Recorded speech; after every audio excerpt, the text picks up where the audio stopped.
This is important work. You don't realize the potential you have to change the lives of people in so many different ways. That which seems extraordinary today will be commonplace in the future. I've got a cell phone in my pocket.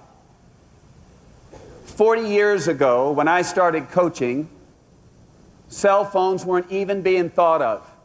If somebody did, it was like on the wrist of a comic character.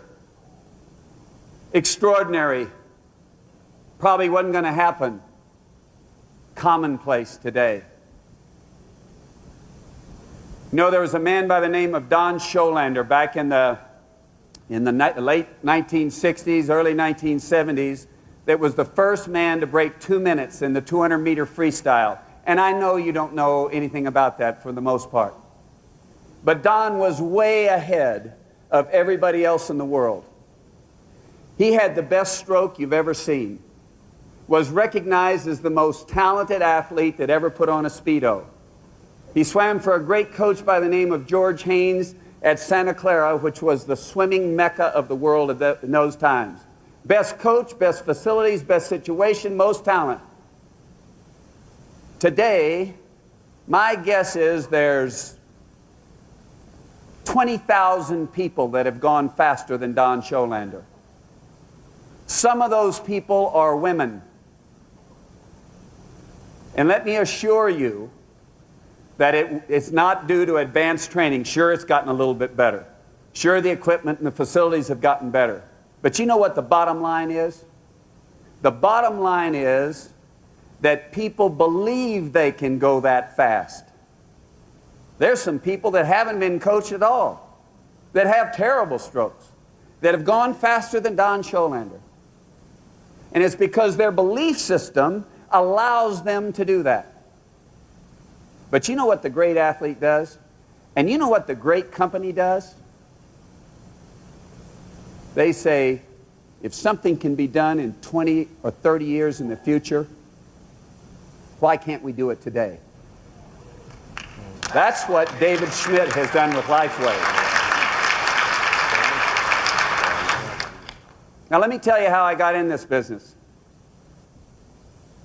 A doctor by the name of Carl Merritt, MD, PhD in bioelectrical engineering. He's into energy medicine. He said, Richard, why don't you try these patches? I tried them on myself. Wow. I felt the results. I tested them. So, the next thing I had to do, because I live in a world that's measured by hundredths of a second. People make the Olympic team by a hundredth of a second, or they miss the Olympic team by a hundredth of a second. And I live in a world where everything is tested. And by the way, I'm one of the leading spokespersons in the world for drug-free sport, especially at the Olympic level.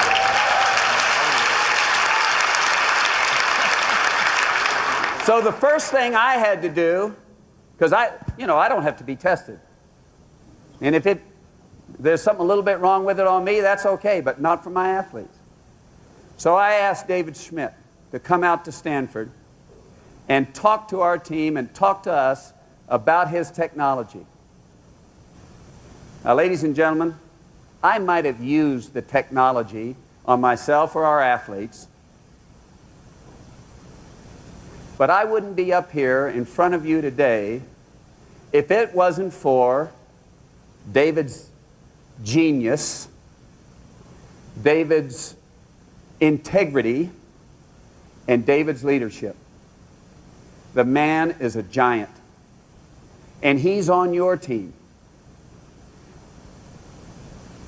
He feels like he's been blessed with knowledge that he needs to get to mankind to help mankind live a higher quality of life. So when David came to talk to the Stanford swimming team, I was evaluating the character, and it didn't take long. He is a man of integrity. You can count on that. You can count on the integrity of these products. They work exactly like they're advertised. You know, the funny thing is, when you're helping people, this company will help you help people make money so that you can help more people with their quality of life. It's not a selfish thing. The money you have a chance of making is a byproduct of giving a quality of life to people. Please understand that. This is important work. Now let's talk about goals. Because in order to be successful in this business, you need to set some goals. Let me tell you how goals work. Goals are not what you wish for. Everybody in here wishes they'd be wealthy. Everybody in here wishes they could help people, or you wouldn't be here. Goals are not dreams, or they're not wishes. They're not what you might do, they're you're going to try to do. A goal is what you're absolutely going to do. It's okay to have dreams. Don't misunderstand me. But a goal is something you are going to accomplish. And it changes everything about you. So what I'm telling you is, make your goal realistic. Make it realistic. What you absolutely know you can do, the number of calls you can make, the number of people you can reach, whatever you know you can do, set that goal. You know, I coached a girl by the name of Jenny Thompson.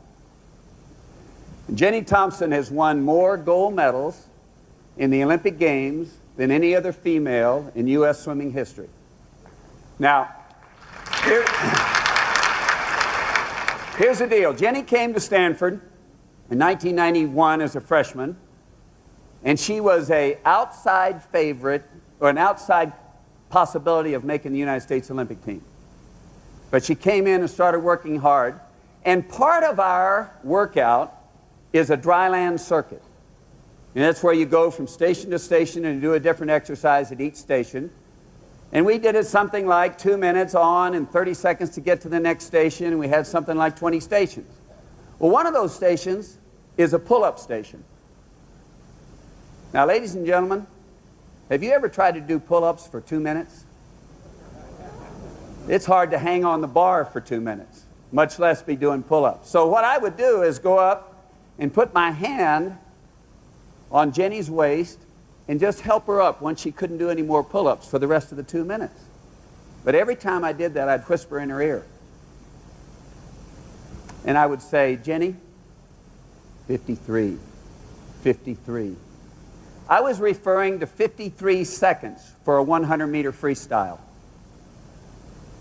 One day she dropped off the bar. And she said, Richard, I haven't even been 55 seconds yet. And you're saying 53. Why don't you say 54? The deal is, the goal has to be yours. It can't be my goal for you, Ken's goal for you, David's goal for you, or your leader, or your sponsor. It's got to be your personal goal. So I said, Jenny, okay. So I'm 54, 54. Well, one day she drops off the bar, by the way, turns around to me and said, Coach, it's okay. You can say 53 now. Exactly what I wanted. Now, at the Olympic trials that year, she has a fantastic swim. She comes off the wall like a dynamo, finishes just phenomenally well. When she hits that wall, she looks up at the scoreboard, and for an instant, she's disappointed. Because the scoreboard said 54.4. And she was 53. That's what she was all about. Now, the disappointment didn't last too long, because it was a new world record. It was the first time a woman from the United States had held that world record in over 60 years. But for an instant, She was disappointed because to her core, her basic belief system was 53. It changes everything about you. A goal changes everything about you. It changes your priorities. A thought. In your life as a distributor, what if you took all the time that you spend watching television and instead you're doing your LIFEWAVE business? George Hoagland, one of the most successful businessmen in LIFEWAVE, suggested that would change the life of distributors, would change the life of LIFEWAVE, and would change the life of so many people. Goals change your priorities. As an athlete, it changes the way you train. Another thing goals do, they see you through the temporary plateaus and disappointments. You are going to face negativism. I've faced it. I went to the Olympic trials. Our athletes were wearing patches. All kind of rumors came out. They were all dead wrong. A lot of criticism.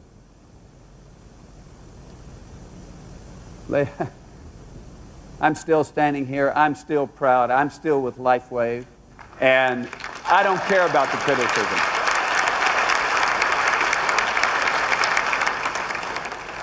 Train yourself so well that when you get to that place where you're uncomfortable or you're discouraged, that you know what your goal is and you just keep coming. If you'll do that, you can touch that wall first.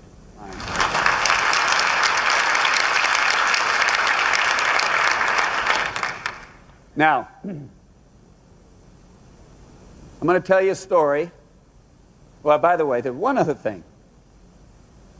Goals help you do the little things on a consistent basis that'll lead to your success. Little things done consistently well are far more important than doing the spectacular every once in a while. You know, I watched Pablo Morales train for the 1992 Olympics. And Pablo watched a race the year before where a man by the name of Matt Biondi swimming the 100 butterfly from Cal. Now, I said it, Cal. Guber's in there.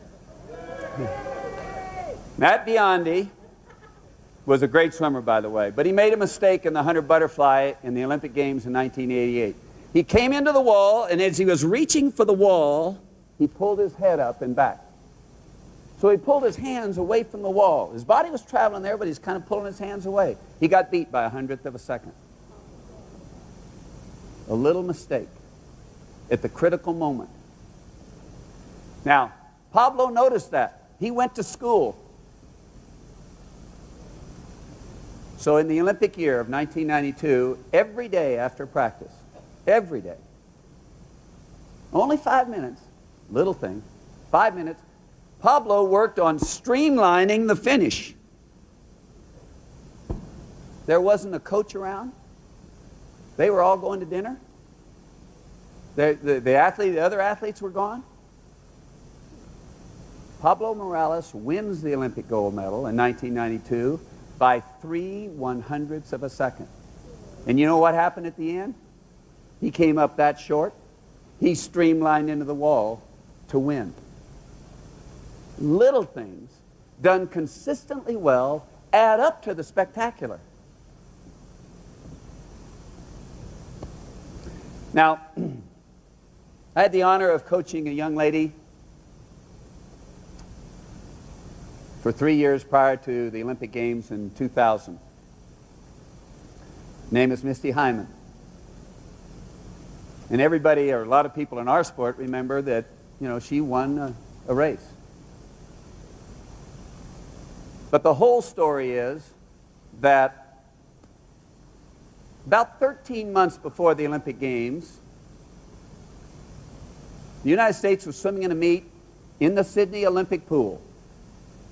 It was a kind of a dress rehearsal for the Olympic Games, and we were swimming against the Australians in kind of a dual meet deal called the Pan-Pacific Championships. And in the 200 butterfly, this is, again, 1 year before the Olympic Games, in the 200 butterfly, Misty Hyman goes out and at the 150, which is 3/4 of the way through the race, she's in the lead. She comes home in 36 seconds, the last 50. And Susie O'Neill, a great swimmer, comes home in about 33 seconds. Now, ladies and gentlemen, if you don't know that, that's ugly. That's like a freight train going by a hobo. And after the race, Misty is really discouraged. She's crying. And I meet her at the end of the pool. And we walked on a stairway back to the warm-up pool underneath the bleachers, kind of by ourselves. And we're walking along, and she's saying, "Richard, you know, I don't even know if I deserve to try out for the team. I don't know if I deserve to be on the United States Olympic team. I just can't get the job done." She had lost to Susie O'Neill that way about 10 times in her career.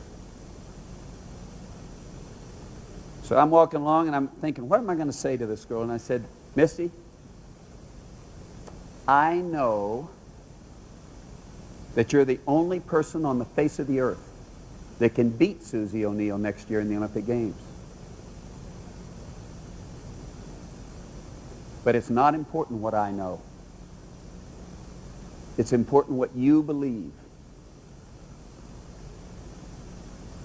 It's not important what I know about this business, about this opportunity to help people. It's what you believe that counts." Then we're walking a little bit more, and I said, "Misty, you've got 3/4 of the race figured out. All we have to do is make some changes so that you know how to get home that last 50. And you can't keep doing the same things you're doing in practice and have a different result. You've got to change what you're doing in practice in order to have a different result." Same thing in this business, ladies and gentlemen. If you haven't been successful in this business yet, other people know that that can be done, therefore. Change what you're doing. Learn from the best, and they want to give it to you.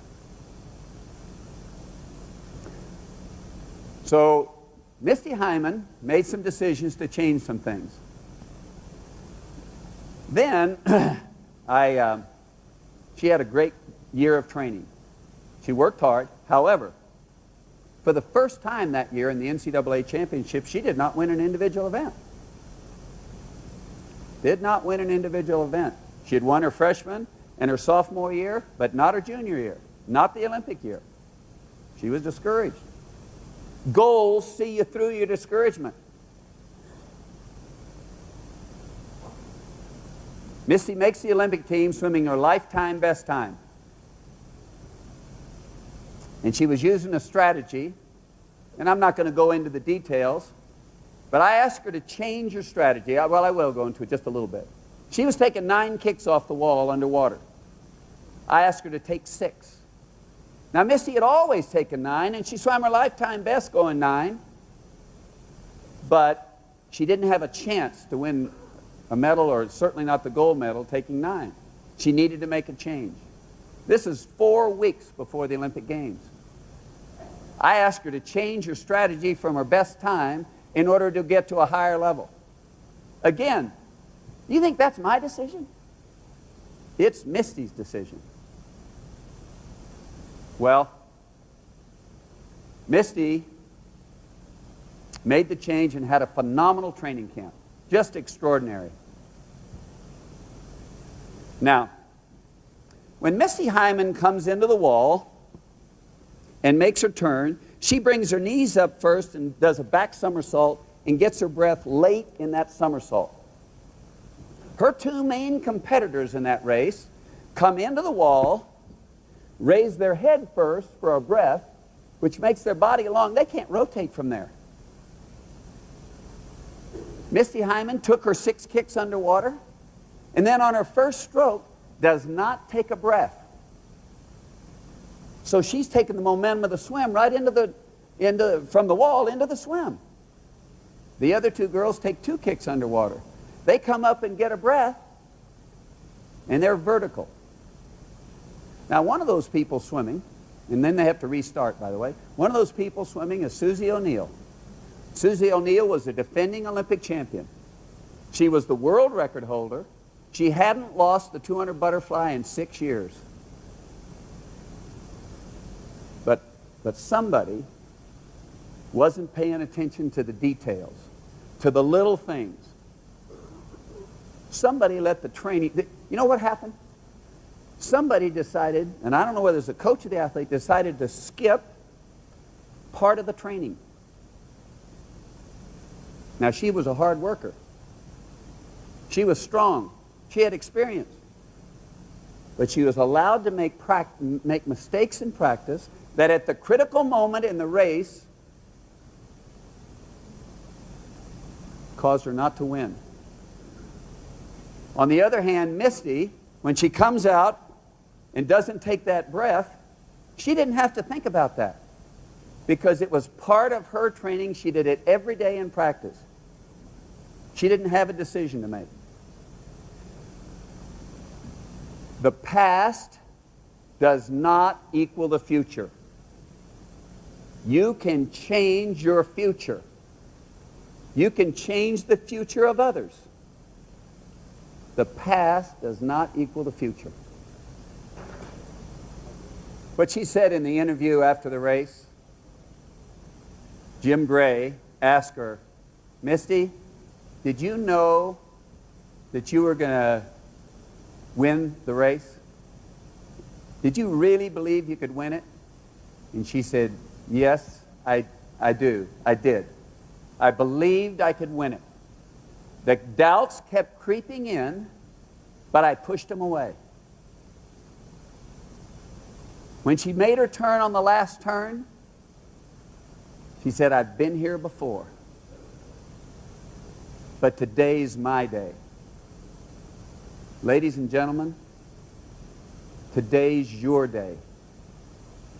Live your goals.